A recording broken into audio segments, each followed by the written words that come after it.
Hello, gorgeous. Welcome to HG Radio, everything beauty, cancer, and inspiration. Here is your co-founder and host, Kim Becker. Hello, gorgeous. You are listening to Hello, Gorgeous, everything beauty, cancer, and inspiration on Society Bites Radio, social interaction for the mind and soul. I'm your host, Kim Becker, once a hairdresser and a salon owner, now the founder of a nonprofit organization that coaches and trains women with cancer to help them smile when they look in the mirror. And if you ask me, I'll tell you that I have the best job in the whole world. This episode is brought to you by Amplified Marketing Group. They specialize in affordable mobile solutions that will get you noticed and help you retain customers. Check them out at www.amplified.marketing.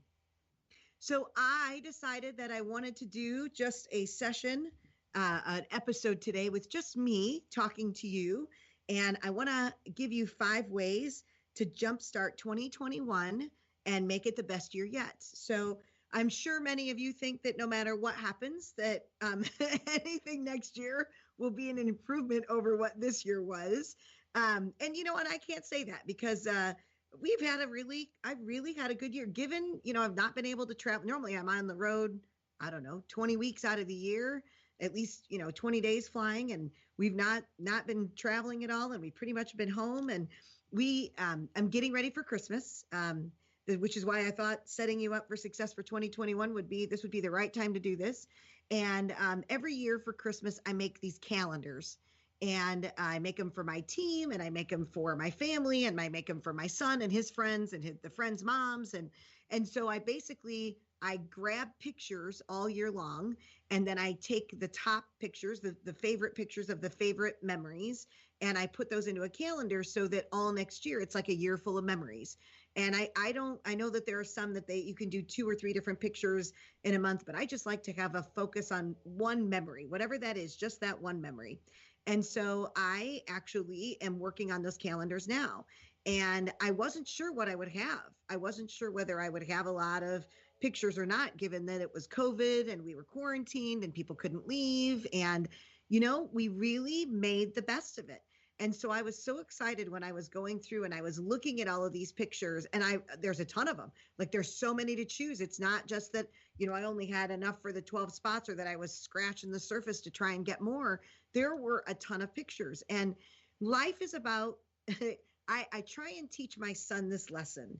And that is that after his dad died, God gave us free will. And so we can choose to be bitter or better. It's just really up to us as to what we want to do.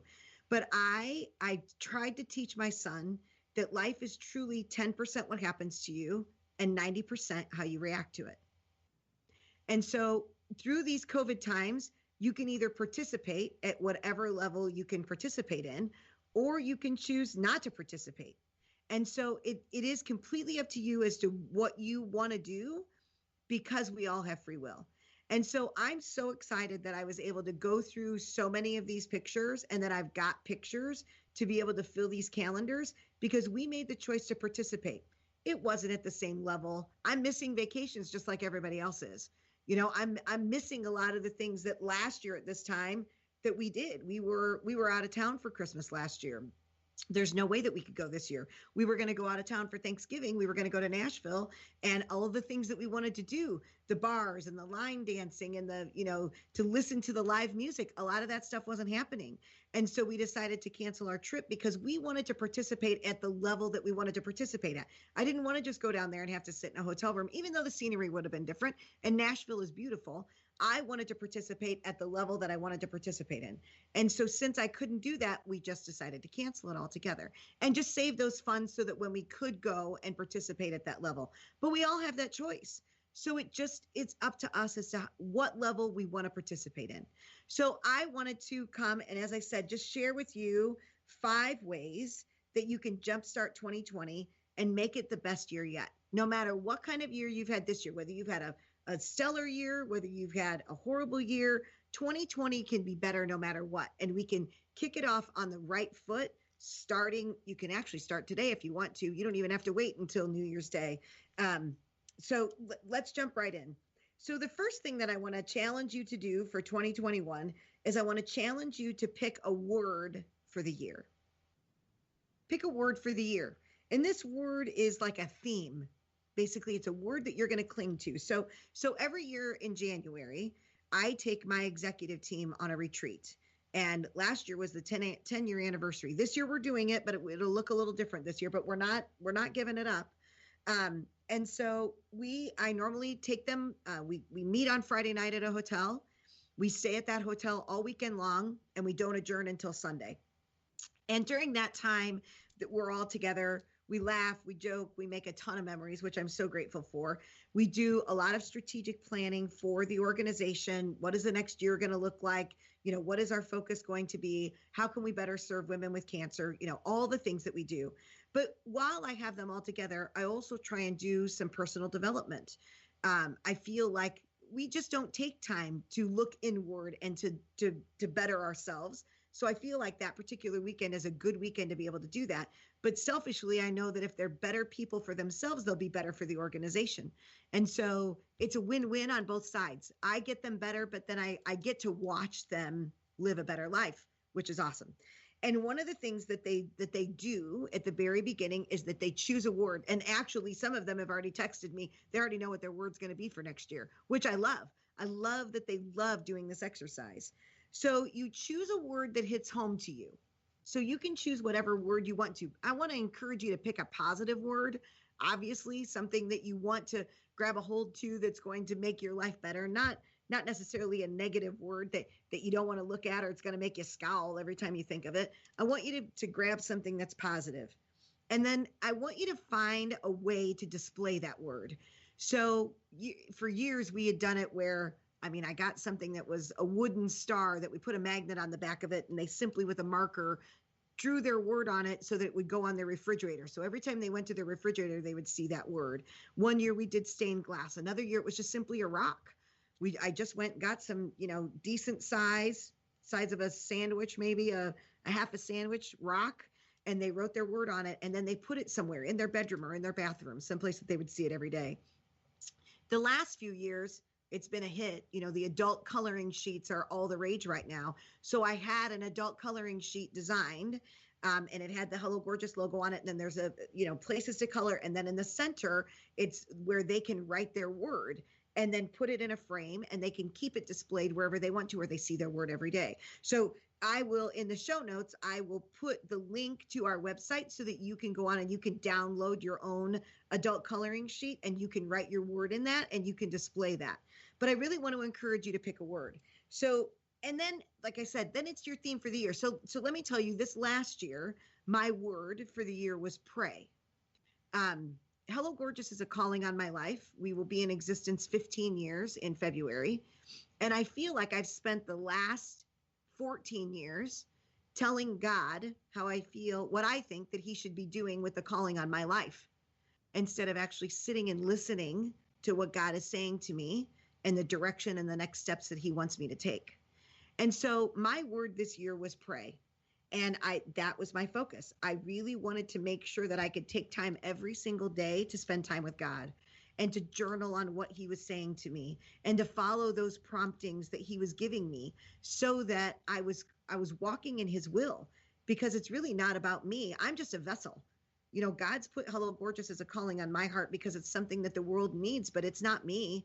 To God be the glory for all that I do. It doesn't have anything to do with me. I just am simply walking the steps, knowing that he's standing right behind me.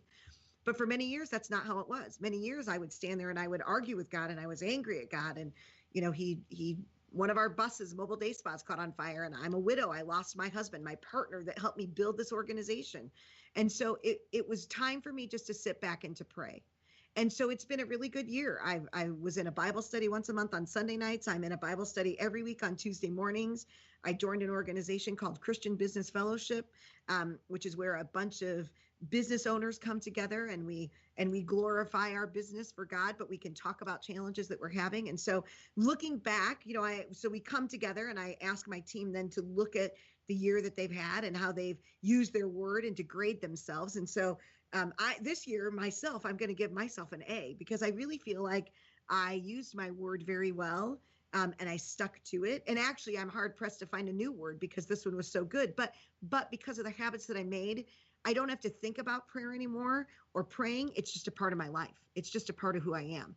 And so because I was able to choose that word and practice that word every day last year, now I really don't have to think about it. I just know that being close to God and listening to God as opposed to speaking to God or telling him what I think is part of what I want to do. So I want to choose you. I want to encourage you. The one thing I want you to do, the first thing is to choose a word for the year. And if you want to, down in your comments or find us on our social media pages, especially after the first of the year, and share your word with us. Let us know what you've chosen, because maybe it's a word that somebody hasn't thought about, but it would really speak to them as well. So number 2 is to set some crazy cool goals, right? Just don't set some normal goals. Set some amazing, amazing, crazy cool goals. And that's what we do at our retreat too. We set some huge goals, and even if we don't reach them, even if we don't get where we're at, we're still a lot closer than what we were the year before. But I think it's shoot for the moon, and if you're lucky, you'll land on a star. It's the same concept. Write down these huge goals, but there's an art to doing it as well. You can't just write the goal down, right? You can't just write, I want $1 million. You need to write the why as to why you want $1 million. And then you need to write at least one action item that you can do that will get you closer to that goal. Okay. So it's not just writing the goal down and then leaving it alone. It's writing the goal down. What is your why behind the goal? And then what's one action that you can take that will get you closer to the goal? So I really want to challenge you this year to do some pretty big goals, to write some pretty big goals. I want to share with you. So I have struggled with my weight my whole entire life. You know, I'm up and down and up and down and up and down. And so my goal this year was to lose a certain amount of weight. But I decided to make it more actionable and easy. I've got my why. My son graduates from high school in May. And my why is that I don't want to look at pictures of my son and me at his graduation and not like the way that I look. And so I'm working really hard, working out every day, eating better. But it wasn't just enough to say by May, I want to lose X amount of pounds. What I did was I chunked it down. And boy, has that been so much better and so much easier. And I've created some short-term goals within that big goal. So my goal is 60 pounds. By May, I wanted to lose 60 pounds. So what I did was I chopped from when I started back in October to May, I chunked it up into 4 different sections. So each section, I set a goal to lose 15 pounds. So that way then, so by Christmas, I'm set to lose 15 pounds, and I'm pretty much on track. And then I think it's maybe the end of February, I'm set to lose another 15 pounds. And then by spring break, I'll lose another 15 pounds. And by the end of May, I'll have all 60 pounds off. And this has been the first time in a really long time that I feel like I'll be able to hit that weight loss goal. I think that what happens is that we get these goals that are so big and we don't chuck them down. And you look at that goal of, 100-pound weight loss or $1 million that you want to bring in revenue. And it's so daunting that you're just like, there's no way. And you just stop. What's been great about this is I've gained momentum and I've seen successes, even just a little success. So what I can do is I can say, yep, I've lost this 15 pounds. Great. Let's celebrate it. All right. Now on to the next 15 pounds and then on to the next 15 pounds. And you know what? Even if I come up short and I only lose 50 pounds and I don't lose the full 60, I still weigh less than what I would have had I not done this at all. So I want to encourage you to write the big goals, write the why, attach an action item that you can do. And then once you get that done, chunk it down. How can you make this a little easier? How can you set smaller goals so that you can achieve those smaller goals to gain momentum towards your larger goal? That's the second one. The third way, in order to be able to grow and to make 2020 the best year yet, is to take all of these goals that you've set for yourself and then write them down every morning. And I really wish that I could take credit for this one, but I can't. Last year, I read Rachel Hollis's book, Girl Wash Your Face. And that was one of the things that she encouraged. Every single day, you get up in the morning and you write every single goal down. Now, what I have found, this last year, that's what I've done. I got up every morning. I have 10 goals that I set for myself, and I write every single goal down every morning. What it does for me is in the morning, I start out focused.